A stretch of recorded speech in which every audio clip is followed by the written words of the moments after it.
하나님께서 두드리라 그러면 열릴 것이다, 구하고 찾으라 그러면 찾아낼 것이다 라고 말씀하셨지요. 그래서 우리가 21일 작정하고 새벽, 오전, 저녁 이렇게 하루에 3차례 계속해서 하나님께 구하고 찾고 두드리는 가운데 있습니다. 우리가 정말 주님께 간절함으로 나아가고 주님께 찾고 구하면요, 주님은 하늘문을 여시고 우리에게 주십니다. 아멘이세요? 네. 그래서 지금 며칠째까지 왔는지 아십니까? 21하루 중에 16째 날 16일까지 왔습니다. 남은 시간 그리 많지 않아요. 5일밖에 남지 않았습니다. 이번 주간 4일과 그 다음 주 하루가 남았습니다. 5일 남았는데요, 정말로 간증이 풍성해요. 매일매일 하나님께서 큰 은혜를 더하고 계시고, 아직 기도에 한 번도 오시지 못하신 분들이 많이 계시지만, 오늘 제가 그래서 몇몇 분들 초청해서 간증을 살짝 나누려고 합니다. 긴 간증이 아니라 짤막한 간증인데요, 물론 간증 나누실 분 참 많은데 하나님 마음 주셔서 제가 요청을 드렸고 다들 자원하는 마음으로 응해 주셔서 모시게 되었습니다. 자원하는 마음 아니시면 저는 저희 강요 안 합니다. 그런데 흔쾌히 자원하는 마음으로 나눠주시겠다고 말씀하셨는데, 먼저 제 말씀 잠깐 드리고, 오늘 우리 찬양 시간 마치고 이제 기도, 찬양 연습 끝나고 마무리 기도하는데 우리 박종기 전사님이 갑자기 신령한 체험을 했다고, 신기한 체험을 했다고 그러면서 뭐라 그러시냐면, 본인이 기타를 치는데 저기 바이올린 소리가 들려가지고 눈 떠보니까 우리 유리혜선 자매님이 바이올린 안 치고 기도하고 계시대요. 그리고 이게 무슨 바이올린 소리가 왜 들리지? 그러시는 거예요. 아시는 분 아시겠지만 제가 2년 전에 똑같은 체험을 했습니다. 이 자리에서 2년 전에 금요일날 금요 부흥회 준비하는 시간에 제가 기타 치면서 우리 예배를 위해 기도합시다 하고, 우리 류혜진 집사님하고 류혜선 자매님은 이제 통성으로 기도하고 계셨고, 제가 기타를 치면서 기도를 하는데 제 귀에도 바이올린 소리가 선명하게 들리는 거예요, 화음으로. 그래서 제가 또 우리 류혜선 자매님이 은혜 받으셔가지고 시키지도 않은 연주를 하시는구나 보니까 연주를 안 하고 계세요. 그래서 제가 그때 나눴죠? 기억나시죠? 정확히 2년 전쯤 됐습니다. 근데 사실 그 이후로 제가 너무 신비적으로 하는 것 같아서 안 그랬지만, 저는 굉장히 종종 혼자 여기서 이렇게 기타 치면서 찬양할 때 계속 바이올린 소리 들려요, 제 귀에. 신기하죠? 그래서 여기 분명히 우리 찬양할 때 천사가 있다. 네, 천사가 함께 합주를 하고 우리 찬양을 돕고 하나님이 우리의 예배를 받으신다, 저는 그 확신이 있어요. 근데 오늘 박종기 전사님에게 동일한 체험을 주셔가지고 제가 공식적으로 교회에 알리는 것입니다. 기쁘죠 여러분? 네, 우리 가운데 영광의 박수 한번 올려드립시다. 네. 여러분, 하나님께서 우리 교회를 기뻐하고 계시고 우리 예배를 기쁘게 받으세요. 제가 오늘 현수한테 오늘 예배 잘 드리자 해서 계속 고기를 땅을 향하는 거, 고기를 잡아가지고 저 앞으로 향하면서 우리 찬양 드리자 했더니 2곡 열심히 하고 한계에 달아나서 지금 자고 있어요. 주님의 임재의 평안 가운데 들어갔습니다. 그래서 여러분, 우리가 정말로 우리 마음으로 전심으로 주님을 찬양하고 구하면요, 주님 반드시 은혜 주십니다. 수련회 앞두고 신령한 체험들 많이 하고 계신데, 특별히 오늘 3분 짤막짤막하게 간증 나눌 텐데, 우리 류혜선 자매님 먼저 나오셔서 그가 무슨 일이 있었는지, 사실 별거 아닐 수도 있지만 믿음의 눈을 가지고 보면 기적입니다. 네. 네, 짧게 해야 되는데 제가 토요일날 방과 수업 나간 학교가 있습니다.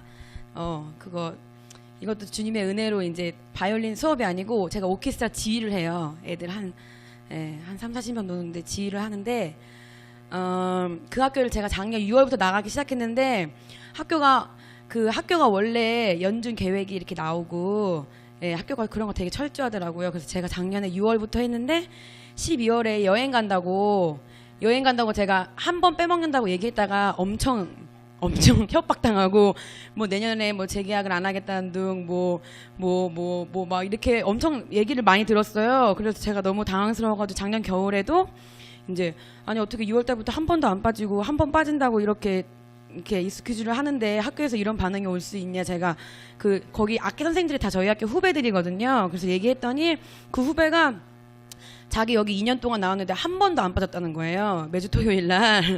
네, 그래서 여기 학교 원래 분위기가 이렇고 한 번 빠지면 안 되는 학교구나, 이제 제가 그런 걸 알았어요. 근데 이제 처음에 수련 날짜가 나왔을 때 제가 이제 2월 달에 계약서 쓰면서 이제 연중 계획이 쫙 나오거든요.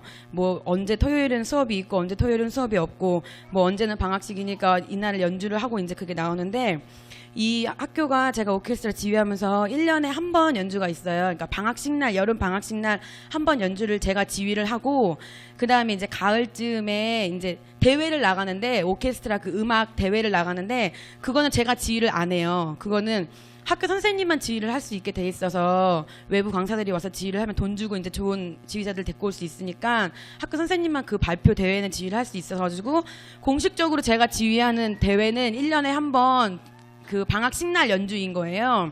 근데 제가 그거 2월 달에 계약하러 갔을 때 연준 계획표를 봤을 때 7월 24일이 방학이었던 걸 기억을 하는데 처음에 수련 날짜 나왔을 때 23, 24, 25라 그러는 거예요.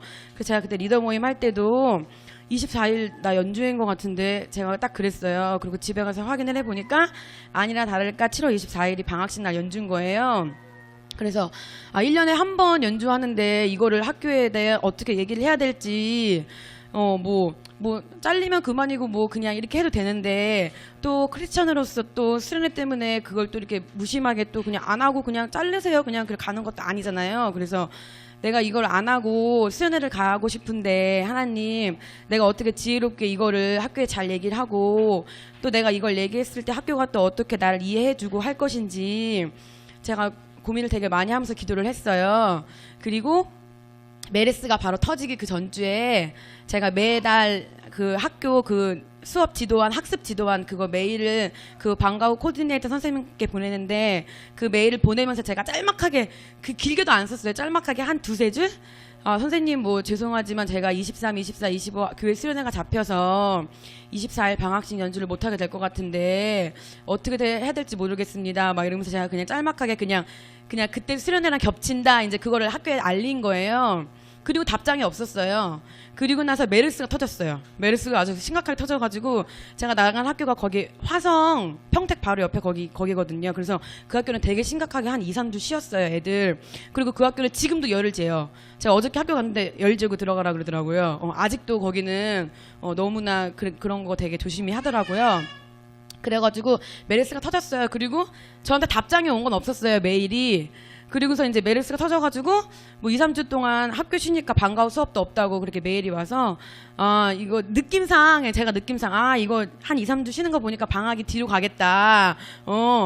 걱정 안 해도 되겠다. 이제 그렇게 이제 내심 이제 속으로 이제 예측은 하고 있었어요.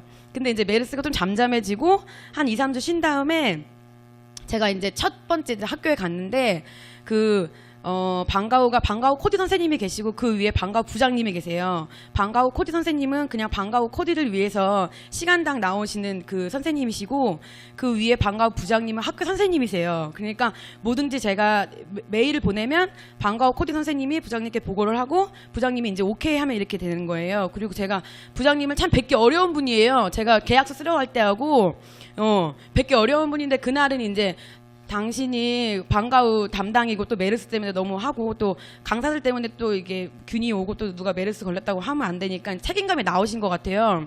그래서 갔는데 딱 교문에서 선생님이 직접 열을 재고 계시더라고요. 그날은 아침에 갔는데 그러시더니 저한테 하시는 말씀이 선생님 메르스 때문에 방학이 한 주 연기됐는데 너무 죄송하다고 막 이러면서 방학이 한 주 연기됐는데 너무 왜냐면은 연준 계획이 나왔는데 그거 지금 뒤로 한 주 뒤로 간 거니까 너무 죄송하다고 막 그러면서 그 한 주 뒤로 갔는데 그 한 주 뒤에도 선생님이 무슨 일이 있으시면 연주하지 마시라고 이번에 연주하지 말자고 우리 그냥 그러시는 거예요. 너무 신기해가지고 그냥 듣고 있는데 또 그러시는 거예요. 그 가을에 그 대회 나간다 그랬잖아요. 그 가을에 대회 나가는 게 이제 가을에 하는데 그 학교들이 너무 많이 나오니까 이제 그 전에 동영상을 통해서 그거를 이렇게 자르려고 동영상을 미리 보내라 그랬대요. 그래서 그게 20일까지라는 거예요. 그래서 그 전주에 18일 토요일 날 동영상을 찍어가지고 내시고 그러니까 그 메르스 터지기 전에 제가 메일 보냈던 걸 방과후 코디 선생님이 말씀을 하신 것 같아요. 그래서 이미 알고 계시더라고요. 그래서 선생님 그래서 20일까지 동영상 내고 선생님 뭐 어디 간다 그러지 않았나? 막 이러면서 그러니까 이제 방학은 일주일 뒤로 갔지만 그 주 토요일 날 수업은 또 생긴 거예요. 방학식은 뒤로 갔지만 그래서 선생님 토요일 날 그냥 그 뭐지 후배한테 그냥 맡기고 선생님 어디 뭐 간다 그랬으니까 그냥 거기 가시라고. 그리고 방학식 한 주 뒤로 가가지고 연주 너무 죄송하니까 그거 저기 무슨 일 있으면 하지 말라고 그러시는 거예요. 그래서 제가 예. 너무 감사했고 제가 너무 편안히 수련회에 다녀올 수 있게 되었고 이제 여러분들께 말씀드리고 싶은 거는 우리가 마음만 먹어도 하나님이 들으시고 한치의 오차도 없고 실수도 없고 하나님이 그거를 응답해 주시고 우리가 그 마음만 있으면 하나님이 꼭 가시게 하시니까 수련회 포기하신 분들 포기하지 마시고 하나님 이거 우리가 인간의 생각으로는 말도 안 되게 못 가는 상황이지만 하나님이 우리가 생각지 못한 방법으로 꼭 길 열어주실 것을 확신하며 기도하며 기대하며 나아갔으면 좋겠습니다. 네, 두드리면 열립니다. 우리 지윤정 사모님도 나오셔서 잘막하게 나눠주시겠습니다. 제가 이야기하고 싶은 거는 저는 그 직장이 입시학원인 특성상 방학이 없어요. 휴가가 없고 뭐 이렇게 일요일 말고 빨간 날에도 학원을 나가야 되는 그런 분위기인데 이번에도 당연히 휴가가 없는데 제가 이제 수련회 휴가를 내야 되는 상황이 됐어요. 근데 제가 어제 곰곰이 생각하면서 내가 왜 그렇게 말하기를 좀 딜레이 했을까, 계속 왜 얘기를 하지 않았을까 이런 좀 늦게 했거든요. 7월 달 들어서 했는데 저희 대표님이 제가 뭐 교회 관련된 이야기를 하면은 아니면 뭐 그것 때문에 주말에 수업 못한다 이런 얘기를 하면 굉장히 좀 비웃고 되게 거침없는 분이라 막 욕하고 그러세요. 근데 그런 게 저는 되게 좀 은연중에 되게 싫었던 것 같아서 계속 말하기를 꺼려했고 좀 아쉬운 소리 하기가 싫었던 것 같아요. 근데 좀 어렵게 이제 하루 휴가를 받았으면 좋겠다고 했을 때 생각해 보신다고 했고 꼭 가야 되냐고 그런 식으로 이야기하시더라고요. 그래서 꼭 갔으면 좋겠다라고 되게 좀 어렵게 이야기를 했었는데 결과적으로는 이제 저희가 방학이 없는데 제 수련회로 인해서 다른 선생님들도 이제 불공평하면 안 되니까 하루씩 다 방학을 얻게 됐고요. 근데 그 과정에서 하필이면 저희 부원장님하고 저하고 휴가를 내야 되는 날이 동일한 거예요. 로테이션으로 가기로 했는데 그래서 이건 또 뭔가 좀 싶었는데 그래서 이사님께 다시 한번 물어보더라고요. 저한테 꼭 가야 되는 거예요? 이렇게 물어보셔가지고 왜냐면 두 사람이 이제 학원에 빠지게 되면 분위기가 좀 안 좋아서 꼭 갔으면 좋겠습니다 라고 좀 제가 소심하게 좀 대답을 했던 것 같아요. 근데 되게 찜찜하게 그래 다녀와요 라고 이야기를 해주셨고 근데 그 다음인가 다다음 날 그 휴가가 겹친 부원장님이 이제 일본에 여행 가려고 티켓을 다 끊어놨는데 같이 가기로 한 친구가 다쳐서 그게 다 취소됐어요.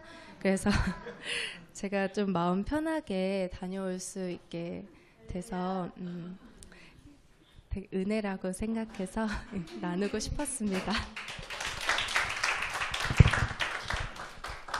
네, 주님께서 하시는 일입니다. 우연이 아닙니다. 네, 믿음이 없는 사람들은 우연이다라고 이야기하고 믿음으로 기도한 자는 하나님의 필연이다라고 이야기하는 것입니다. 근데 마지막으로 우리 백미자 전사님께서 지난주에 좀 꿈을 꾸셨는데 그 꿈에 대해서 저한테 말씀하시더라고요. 이 꿈이 도대체 어떤 꿈인 것 같냐. 제가 들었는데 도무지 저는 해석이 안 나오더라고요. 그런데 금요일인가요? 금요일 날 기도회 중에 하나님이 지혜를 주셔서 이런 뜻이라고 알려주셨대요. 그래서 그것을 짤막하게 나눠주시면 감사하겠습니다. 할렐루야. 간증을 통해서 하나님께 영광이고 은혜가 풍성해졌으면 좋겠습니다. 꿈 얘기하려고 그러는데요. 제가 꿈을 꿨는데 목요일 날 꿈을 꿨어요. 근데 너무 생생하고 음성도 너무 확실하고 그래서 이게 무슨 꿈인가 이제 그랬는데 목사님 이렇게 사람이 이렇게 동그랗게 둘러 앉아 있어요. 근데 확실하게 보이는 것은 목사님하고 저하고 사람들이 앞에 있는데 어두운데 두 명이 확실하게 보여요. 길에 양쪽에 큰 건물이 몇 개 있고 굉장히 많이 가진 자예요. 근데 그 옆에 그 어머니가 계신 거예요. 권사님인데 근데 꿈속에서 근데 그 사람들이 둘이 말을 안 해요. 근데 제가 알아요. 그 두 사람이 굉장히 지금 어려움을 당하고 있고 빚을 져가지고 그 모든 재산들이 다 넘어가고 지금 굉장히 위급한 상황에 있는 걸 내가 알겠어요. 말을 안 하는데도. 그러니까 근심 걱정이 꽉 쪄져 있고 마음이 강팍하고 얼굴에 표정이 없어요. 근데 이제 목사님이 그들을 향해서 말을 하는 거예요. 어떤 사람이 그 권사님이 이름을 말하는 거예요.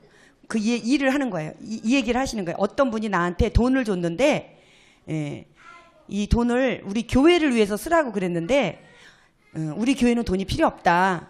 근데 그게 30만 원인데요. 말은 30만 원이지만 생각으로는 되게 큰 액수예요. 그 사람의 모든 문제를 해결할 수 있는 그런 돈인 것 같아요. 그러면서 목사님이 어떤 권사님이 나에게 이런 돈을 줬는데 우리 교회를 위해서 쓰라 그러는데 우리 교회는 이런 돈이 필요 없다.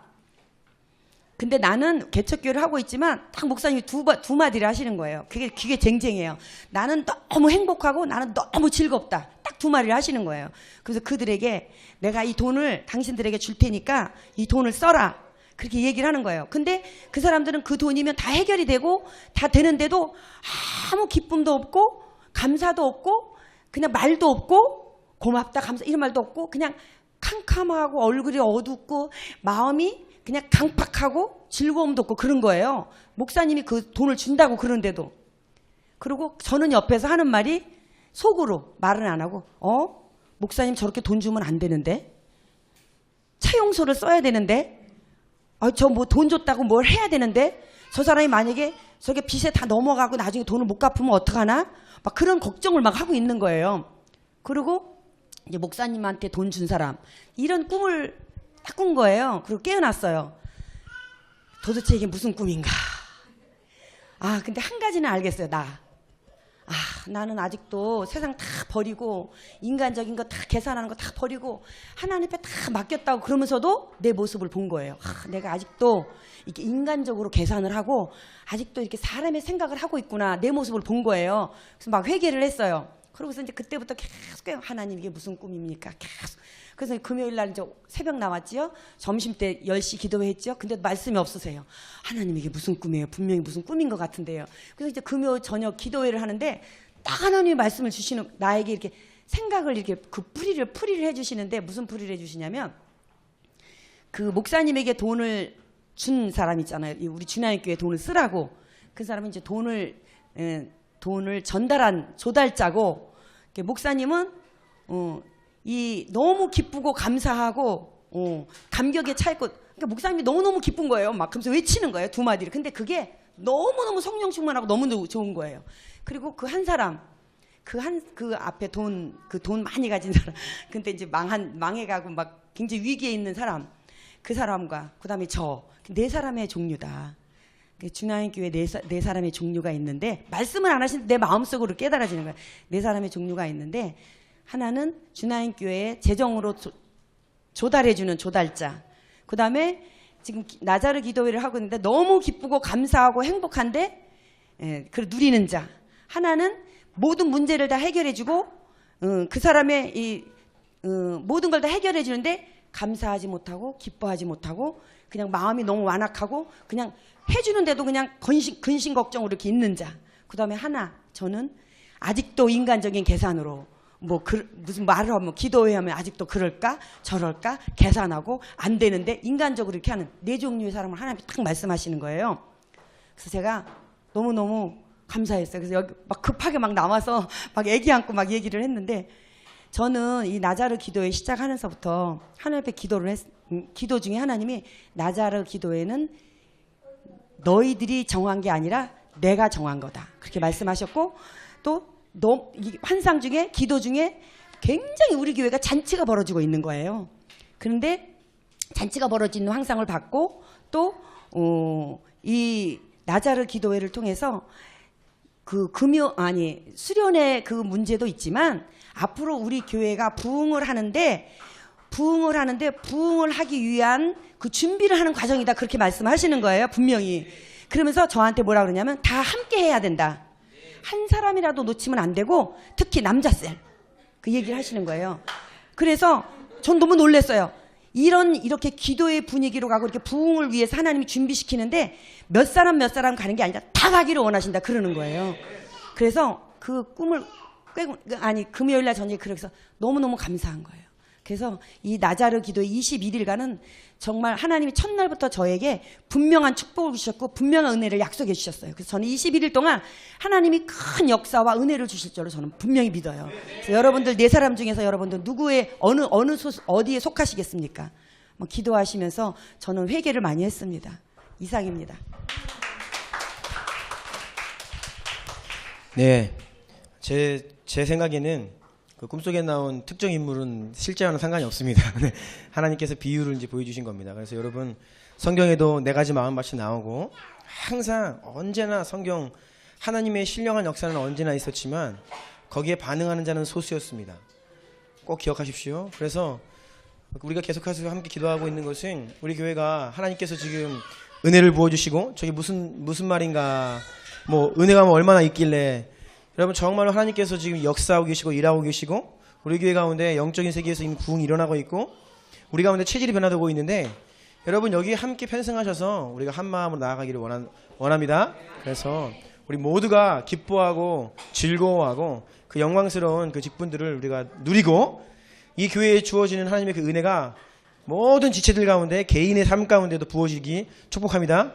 네, 그런 마음으로 남은 시간도 계속해서 나아가기를 원합니다. 하나님께서 이 간증을 통해서 여러분 각자에게 또 감동을 주시고 말씀하셨다고 생각을 하고 여러분들 각자 믿음으로 취하시고 반응하시기를 축복합니다.